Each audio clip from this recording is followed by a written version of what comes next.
Hello, good morning, everyone, and you're welcome back to our channel this morning. We're going to be discussing the differences between plants and animals.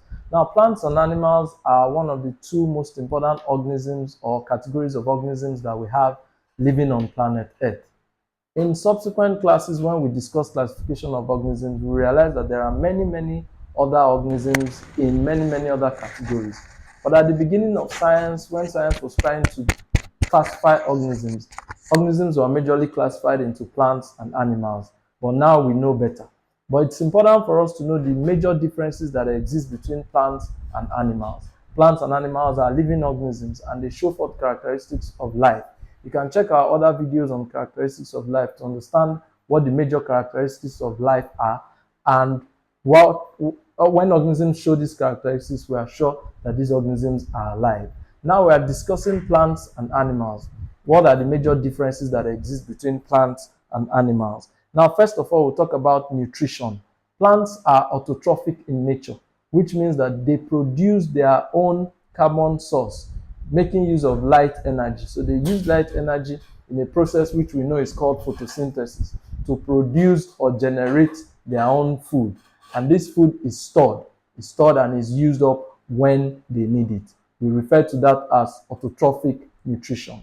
Now, animals, on the other hand, undergo what we call heterotrophic nutrition. And what this means is that animals are not able to generate or produce their own food by themselves. So for food and to search for food, what they do is they either feed on other animals or they feed on plants. So plants or other animals provide source of food for animals.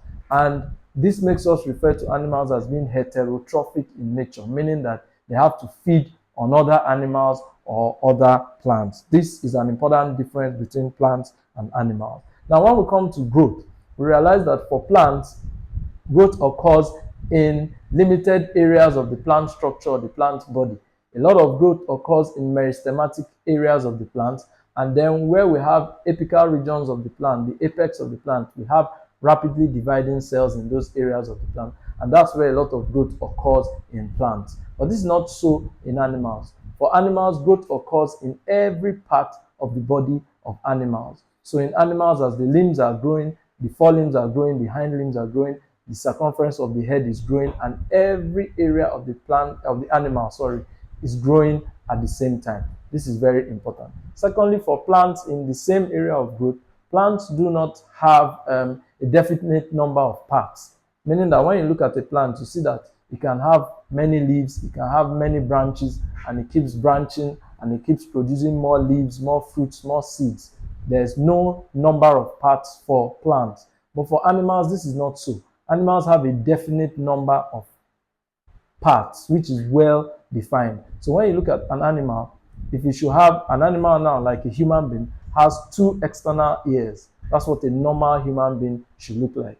Any human being with 3 ears or without an external ear, we know that that is an aberration. That should not be. So this is an important difference between plants and animals. And also, thirdly, on the issue of growth, growth is continuous in plants. All through their life, they continue to grow. But in animals, growth is not continuous. It reaches a particular place where growth stops in animals and decline begins. Animals begin to decline until they die. They do not grow until they do not grow past a particular stage. They grow, that's for animals. When they get to maturity, they stop growing. They maintain maturity for a period of time and then they begin to decline. This is what growth looks like in animals. Now, plants do not move part of their bodies. When it comes to another difference is movement. In movement, we find out that plants are rooted to one spot. They are not able to move from one spot to another, but they are capable of moving their branches, they are capable of moving their leaves, and sometimes even pollen grains may fall off from the plants and move to other areas, be carried by water or air. But then the plant itself is anchored through its roots to the soil and does not move around. But that's not the same for animals. Animals have the capacity to move from point A to point B. Animals have limbs, they have feathers, they have wings, they have different structures, they have fins, and different structures like that which help animals to move from one point to another. And they move in different ways. Human beings walk, fishes swim, birds fly, some birds glide, our what do you call them now? Our reptiles, they also walk, they run.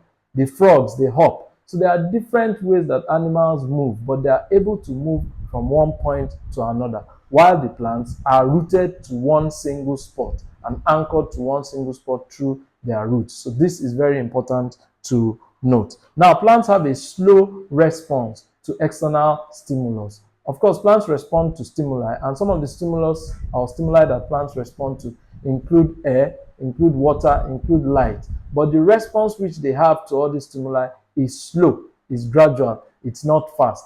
And in subsequent classes, we'll still discuss issues such as trophism, where we'll see the way and method in which plants are able to respond to stimulus in their environment. But we can contrast that with animals. Animals have fast response to stimuli.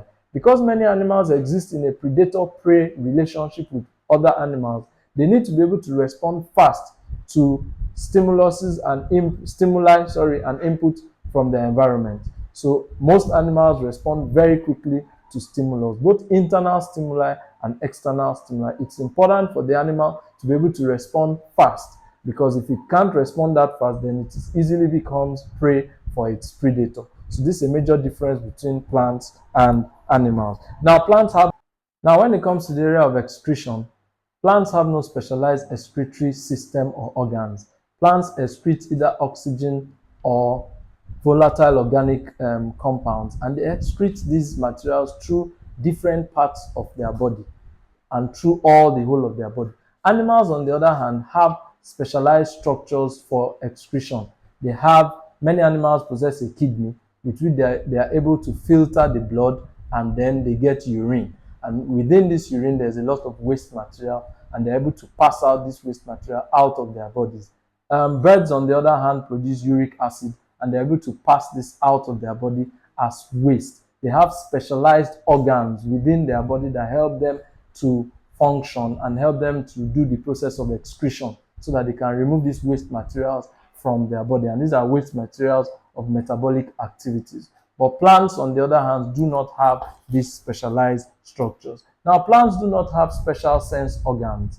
They are able to respond to stimuli, like I earlier said, but they do not have specialized sense organs. Although there are some plants that engage in what we call thigmotrophism, which is a response of a plant to touch. We know many plants where if you touch them, their leaves could close, and that is thigmotrophism, is a response to touch. Some plants have such a response, but most plants do not have special sense organs. Animals, on the other hand, have specialized sense organs: sense of smell, sense of sight, sense of taste. They have all these organs that are specialized and are fully functional.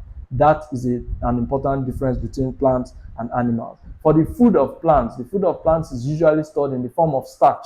When they use photosynthesis to make glucose, to generate or produce glucose, this glucose is stored in the body of the plant in the form of starch and is used up periodically when the plant needs to use up this energy store.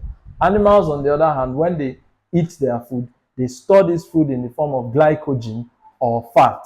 So animals store their food, their carbon source, either in the forms of fat or glycogen, while plants store it in the form of starch. This is very important. Now, for gaseous exchange occurs along the whole body of the plant.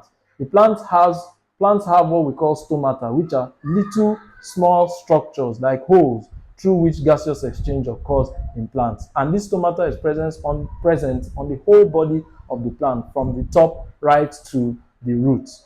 For animals, on the other hand, gaseous exchange is through specialized organs and structures. A lot of animals possess lungs. Sometimes they use their skin. They have nostrils. They have all these organs they use for the exchange of gases. And this is very important. Special structures for exchange of gases. Animals have them, which could be the skin or could be the lungs or their nostrils. Meanwhile, plants make use of the stomata. Now, when we come to the level of their cells, the plants have a rigid cell wall, a very rigid cell wall, which is made up of cellulose. And this is an important part of the structure of a plant cell. The animal cell, on the other hand, does not have cellulose in its structure. It does not have a cell wall. That's the animal cell. The animal cell has what we refer to as a cell membrane, and it is a living material. So we say that the animal cell has a living cell membrane. Meanwhile, the plant cell has a rigid, non-living cellulose cell wall in its structure. This is a major difference between plant cells and animal cells, and this is very important. The plant cells also have very large vacuoles, water vacuoles, which they use to maintain the amount of water that they have in their system. Meanwhile, animals do not have this kind of system. They do not have this kind of large vacuoles. Animals usually have very small vacuoles, and these vacuoles are usually referred to as food vacuoles. Now, this brings so thank you all for listening to this class. I hope you enjoyed this class. This class is basically to help students understand concepts in science, concepts which we may be struggling with and will be grappling with. The idea behind making these videos is that when we have tests, we have exams, we have assignments, we should be able to come and watch these videos and be able to do well in all these endeavors. Thank you for listening and have a blessed day.